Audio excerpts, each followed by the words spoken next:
Et salut à tous. Alors deuxième vidéo dédiée au RB627, soit la version B, soit la version V. Je vais vous parler un petit peu de pourquoi est-ce que j'ai acheté cette radio de base et mes petites mésaventures et aussi ce que je vais faire prochainement sur cette radio, les petites améliorations que je vais y apporter. Donc, en fait, de base, j'avais choisi cette radio pour plein de raisons différentes, hein. Déjà parce que c'était une radio pas chère, qui avait un look sympa, qu'on peut recharger en USB facilement, qui a une capacité de 30 canaux d'origine. Il faut savoir que là, on est sur une version export, non, import, je sais plus. Enfin bref, une version homologuée, donc il n'y a que 16 canaux à l'intérieur, mais en tout, en vrai, la radio ne fonctionne pas ne peut pas fonctionner que sur le 446. Elle peut fonctionner sur la plage 400-470. Et en VHF, 136-174 sans aucun souci. C'est juste que la radio a été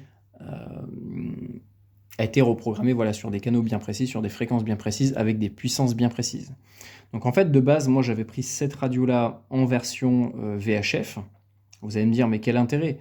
J'avais pris la version Freenet. Freenet, c'est en Allemagne. En fait, c'était pas pour m'en servir sur le Freenet, parce que c'est interdit en France déjà, et parce que j'allais pas acheter une radio qui allait me servir à rien. Donc en fait, l'idée c'était d'avoir une radio qui avait un look, assez passe-partout en fait, hein, pour vraiment pas qu'on m'embête avec, mais d'avoir à l'intérieur en VHF les fréquences les plus importantes quoi. Voilà, donc ça peut être le secours en mer, donc le canal 16, la VHF 16, les fréquences FFVL, donc parapente, les fréquences de secours dans les Alpes, les fréquences de secours en Espagne, les fréquences radioamateurs, l'ISS, enfin bref, voilà, vraiment des fréquences qu'on allait pouvoir retrouver un peu partout en Europe, et pour faire de l'écoute, et puis en cas de besoin, m'en servir, quoi. Donc je l'ai acheté sur le site Retevis, et je l'avais pris en version Freenet, et en fait, impossible de l'avoir. Parce que le revendeur, et encore une fois, je le comprends, c'est pas du tout une critique, ou c'est pas méchant ce que je vais dire, c'est juste que je me mets aussi à leur place. C'est qu'en fait, ils étaient en train de me vendre une radio qui n'allait pas être exploitable, utilisable légalement plutôt, en France, parce qu'en fait, voilà, c'est uniquement une norme allemande. Et donc en fait, ils me l'ont expliqué. Bon, je suis pas rentré dans le détail avec eux parce que j'allais pas leur dire bon ouais en fait je compte désosser votre radio et la modifier entièrement. Donc ça je l'ai pas dit. Mais je leur ai dit que c'était pour un usage en Allemagne et bon ils ont rien voulu savoir. Ils voulaient me refiler la version PMR 446. Donc bon, en plus de ça c'était compliqué parce que je pense que ils traduisent du chinois en anglais et moi je traduis de l'anglais en français. Donc forcément il y a des pertes quelque part. À un moment donné, je sais plus qu'est-ce qu'elle me disait, parce qu'apparemment c'était une dame qui me répondait. Mais elle me disait que la radio était posée sur une étagère, enfin ça me traduisait des trucs un peu what the fuck. Et je comprenais pas trop ce qu'il voulait me dire. Mais j'avais compris, je soupçonnais le fait que la radio n'était plus en stock. Alors que sur le site c'était en stock. Donc je me suis dit non, en fait je pense qu'ils font ça parce que ils peuvent pas me vendre la radio en France pour une radio homologuée pour l'Allemagne en France, tout simplement. Enfin bref, voilà, j'ai fini par leur dire, parce que ça a traîné pendant des jours et des jours.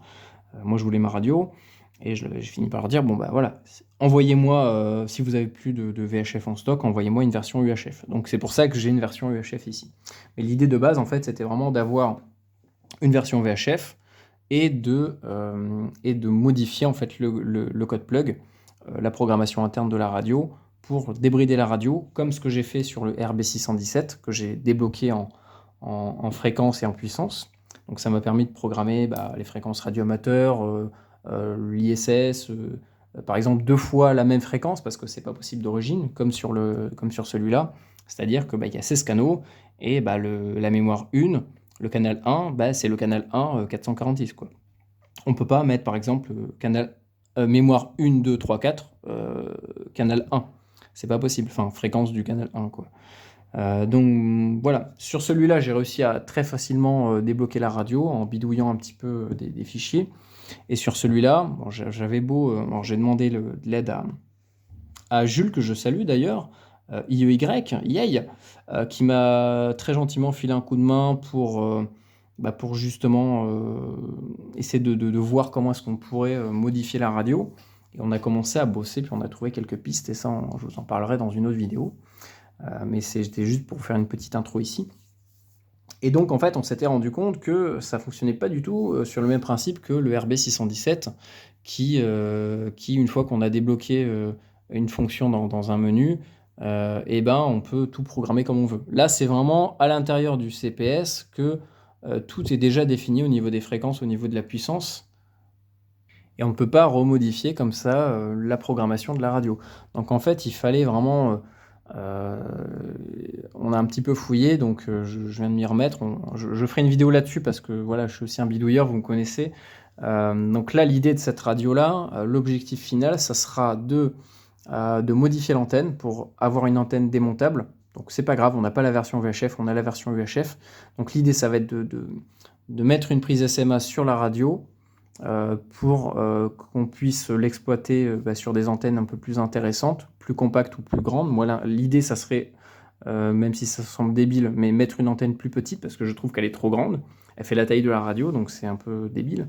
Autant avoir une radio qui fait cette taille-là, quoi, à ce compte-là, parce que c'est une antenne dure.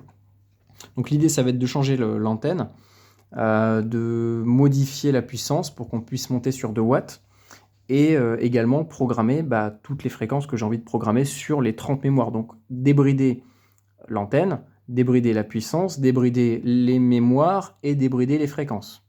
Donc ça va être marrant, ça va être sportif. Donc avec Jules, on a déjà trouvé une piste, et je vais continuer à creuser cette piste-là très prochainement dans une vidéo. Bon là, j'ai pas trop le temps de faire ça en ce moment, de faire joujou sur la radio.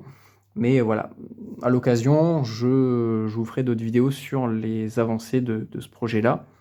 Et puis voilà, quoi. On essaiera peut-être d'améliorer la batterie, de voir si on peut pas mettre quelque chose d'un petit peu plus gros.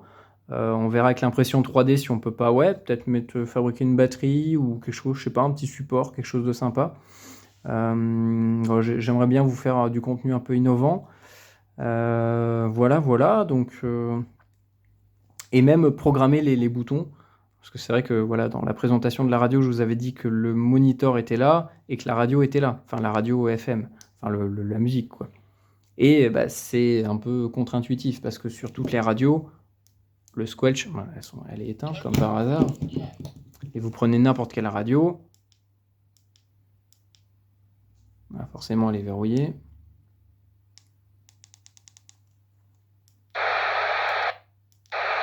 Le squelch, il est là. Là, on est d'accord que le squelch, il est ici. Et ici, c'est pas le squelch. Donc c'est des trucs tout simples, mais on va s'amuser un petit peu à modifier des postes comme ça, des postes homologués, et c'est de comprendre comment font les fabricants pour justement bloquer le plus possible ces radios-là pour pas qu'on puisse les remodifier derrière.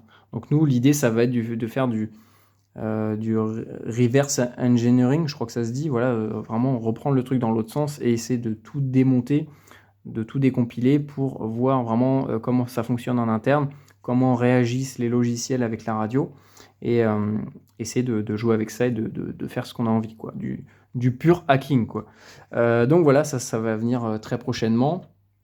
Puis on va essayer voilà, ça va être un petit prototype, quoi. Parce que de toute façon, voilà, j'ai déjà plein de radios, donc autant qu'elles servent à quelque chose, quoi.